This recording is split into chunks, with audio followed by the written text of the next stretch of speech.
A história de Hiroshima e Nagasaki é uma das imensas tragédias e de profundo significado histórico. Essas duas cidades japonesas, repletas de vida e essenciais para os esforços de guerra do Japão, foram transformadas em locais de destruição sem precedentes em agosto de 1945. Naquele momento, Hiroshima era uma cidade de grande importância militar e industrial, abrigando diversos quartéis generais militares, depósitos de suprimentos e fábricas. Nagasaki, da mesma forma, era um importante porto e centro industrial, fortemente envolvido na produção de materiais de guerra. As pessoas que viviam nessas cidades não estavam apenas levando suas vidas diárias, mas contribuíam intensamente para o esforço de guerra. E, tristemente, isso incluía crianças que faziam parte da força de trabalho nas fábricas e outras instalações de guerra. Parecia que o Japão não pararia e nunca se renderia. Mas, ao mesmo tempo, os Estados Unidos estavam trabalhando em algo incrivelmente ominoso: o desenvolvimento da bomba atômica, que mudaria o curso da história para sempre, começou sob o nome de Código Projeto Manhattan. O teste Trinity demonstrou o poder destrutivo das armas nucleares e preparou o palco para o seu uso em conflitos militares. À medida que a Segunda Guerra Mundial continuava, os Estados Unidos construíram 2 bombas atômicas para usar contra o Japão, acreditando que tal demonstração de força era necessária para encerrar a guerra rapidamente. A primeira bomba, chamada Little Boy, era o que é conhecido como uma bomba atômica do tipo pistola, que utiliza um design simples que dispara uma peça de urânio-235 em outra, desencadeando uma força explosiva poderosa. Por volta das 2h45 da manhã, de 6 de agosto de 1945, o Enola Gay, um bombardeiro Boeing B-29 Super Fortress, decolou de Northfield, na ilha de Tinian. O plano de voo tinha como destino direto Hiroshima, uma cidade escolhida por sua importância militar e por não ter sido bombardeada anteriormente, o que demonstraria o poder destrutivo total da bomba. Por volta das 8h09, o Enola Gay iniciou a corrida para o bombardeio. O Major Thomas Farraby, o bombardeiro, assumiu o controle e focou na ponte Yeo, o ponto de mira designado. As portas da baía da bomba foram abertas e o Little Boy foi lançado precisamente às 8h15, de uma altitude de cerca de 31 mil pés. A cidade abaixo, com uma população de aproximadamente 350 mil pessoas, estava completamente despreparada para a magnitude da devastação que estava prestes a acontecer. Após liberar a bomba, o Enola Gay fez uma curva acentuada para evitar as ondas de choque da explosão. Mesmo a uma distância, a tripulação sentiu o impacto da explosão, que fez a aeronave tremer. Eles observaram a nuvem em forma de cogumelo subindo sobre a cidade e souberam que a missão havia sido bem-sucedida. Eles ainda não podiam compreender totalmente a extensão da devastação. Quando a Little Boy detonou, ela liberou uma força explosiva equivalente a cerca de 15 quilotons de TNT. A explosão inicial, centrada acima da clínica cirúrgica Shima, no centro de Hiroshima, gerou uma bola de fogo com temperaturas atingindo cerca de 4.000 graus Celsius, 7.000 graus Fahrenheit, aproximadamente 70% da temperatura da superfície do Sol. No ponto zero, o calor intenso vaporou tudo e todos na imediata proximidade. Estima-se que o impacto imediato da explosão tenha matado de 70.000 a 80.000 pessoas instantaneamente. Corpos humanos foram incinerados num piscar de olhos, deixando apenas sombras impressas nas paredes e calçadas, conhecidas como sombras Hibikusha. As sombras foram criadas pelo calor intenso, que descoloriu as superfícies ao redor, deixando contornos escuros, onde os corpos bloquearam a radiação térmica. Nas áreas logo além do ponto zero, a intensa radiação térmica causou queimaduras graves, muitas vezes a ponto de carbonizar a pele e o tecido muscular. Essas queimaduras térmicas foram entre os ferimentos mais comuns sofridos pelos sobreviventes da explosão inicial. A pele se soltava em camadas e a dor era excruciante. Muitas vítimas descreveram a sensação como se seus corpos estivessem em chamas. Essas queimaduras frequentemente levavam a infecções graves, já que as instalações médicas estavam sobrecarregadas e incapazes de fornecer cuidados adequados para o imenso número de feridos. Muitos sucumbiram aos ferimentos dias ou semanas depois. Nos meses e anos seguintes aos bombardeios, os sobreviventes, conhecidos como Hibakusha, enfrentaram riscos elevados de leucemia, cânceres e outras doenças crônicas devido à exposição à radiação. E isso não era tudo. A força da explosão também gerou uma onda de choque poderosa que destruiu edifícios, arrancou árvores e lançou detritos com força letal. Muitas pessoas foram esmagadas sob estruturas desabadas ou atingidas por detritos voando. A sobrepressão da onda de explosão causou ferimentos traumáticos, como tímpanos rompidos, órgãos esmagados e ossos quebrados. Aqueles que estavam dentro de edifícios quando a explosão ocorreu, frequentemente, ficaram presos ou enterrados sob escombros, enfrentando uma luta sombria pela sobrevivência. Mais distante do epicentro, os efeitos da exposição à radiação se tornaram uma causa predominante de ferimentos e mortes. Os raios gama e nêutrons liberados pela explosão penetraram profundamente nos corpos dos expostos, danificando células e tecidos. Isso levou à síndrome aguda da radiação no curto prazo, caracterizada por sintomas como grave desconforto gastrointestinal, sangramento por toda parte e perda de cabelo. A longo prazo, a exposição à radiação aumentou o risco de cânceres, especialmente leucemia, câncer de tireoide e tumores sólidos. Há um relato de testemunha ocular de uma mulher chamada Reiko Yamada.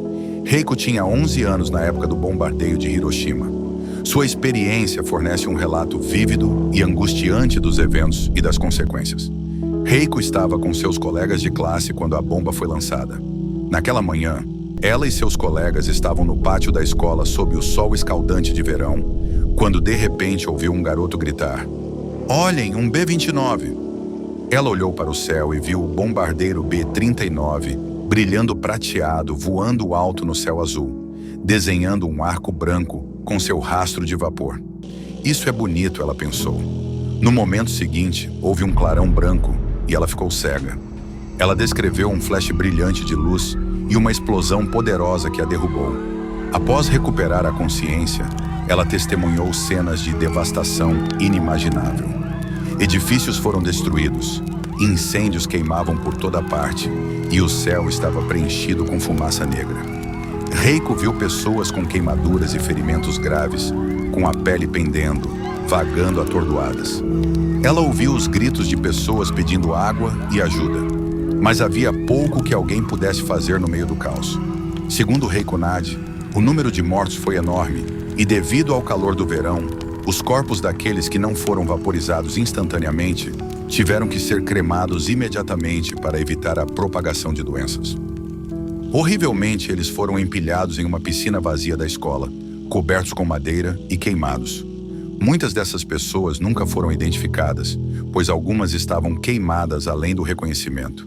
Ninguém estava preparado para o que havia acontecido ou o que aconteceria após a explosão, porque uma arma nuclear radioativa nunca havia sido usada antes, e ninguém sabia quais seriam os efeitos de uma explosão como aquela e o que a radiação faria ao corpo humano. Não houve evacuação e médicos foram enviados à cidade para ajudar os sobreviventes. Esses médicos não tinham ideia de que estariam arriscando suas próprias vidas e apenas prolongando o sofrimento das vítimas que haviam sobrevivido à explosão inicial. O Japão reagiu poucas horas após a explosão, apagando incêndios, resgatando pessoas dos escombros e restaurando o fornecimento de água e eletricidade. No entanto, apesar da destruição sem precedentes e da perda de vidas, o Japão não se rendeu imediatamente.